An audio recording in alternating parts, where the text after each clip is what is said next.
Di sini kita mendapati bahwasanya ibadah itu merupakan perkara yang sifatnya ada tuntunannya dan ada syaratnya. Karena tidak semua ibadah yang dilakukan manusia itu dapat diterima. Saya ingatkan, tidak semua orang yang beribadah dan beramal saleh langsung diterima oleh Allah.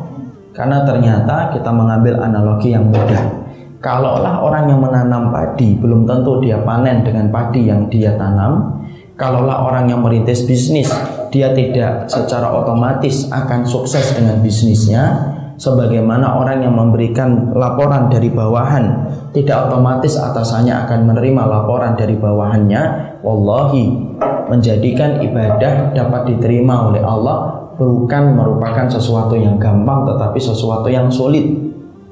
Ya, karena ternyata apa? Belum tentu orang yang beribadah itu langsung diterima oleh Allah.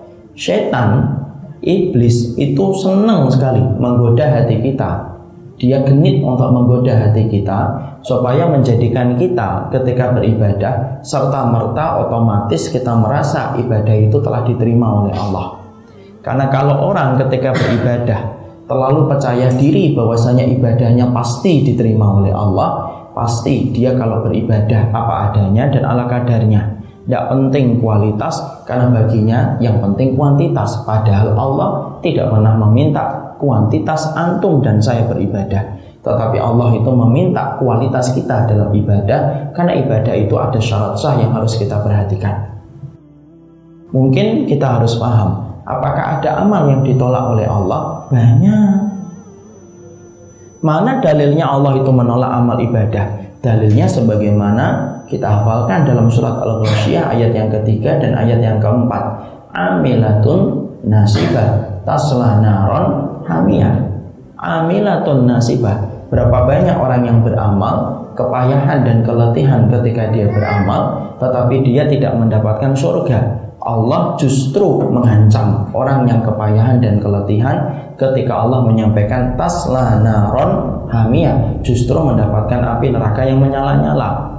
Karena menjadikan ibadah ketika kita letih dan kepayahan dalam ibadah itu tidak ada garansinya dan tidak ada jaminannya bahwasanya ibadah itu diterima. Karena banyak orang yang beribadah tetapi tidak berakhir manis dengan surga, tetapi banyak orang yang beribadah berakhir tragis dan pahit menuju kepada neraka.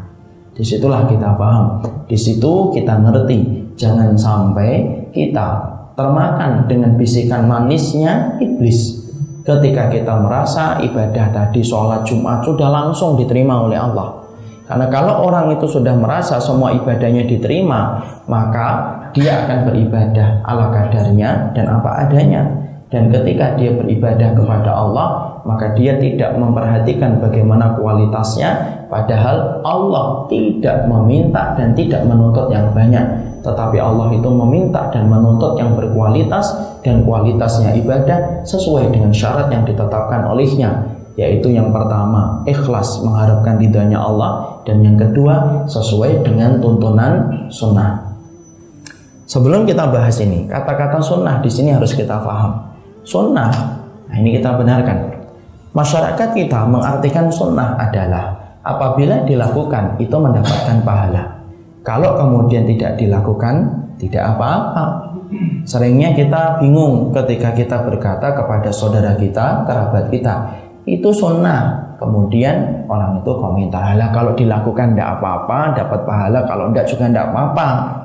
Kita bingung, ya juga ya. Makanya kalau kita ingin sebelum menyampaikan sesuatu, miliki bekal dulu. Maka kemudian sunnah yang dikatakan oleh masyarakat itu benar, tapi sunnah menurut pengertian fikih. Jadi sunnah menurut pengertian fikih adalah apa yang kita lakukan mendapatkan pahala, apa yang kita tinggalkan itu tidak apa-apa. Itu sunnah menurut fikih. Sunnah menurut fikih disebut sunnah atau mustahab. Tapi sunnah menurut akidah yaitu adalah kullu ma udhifa ilan nabi, segala apapun yang disandarkan kepada nabi, dicontohkan oleh nabi dari perkataan dan perbuatan dan ketetapan, itu adalah sunnah.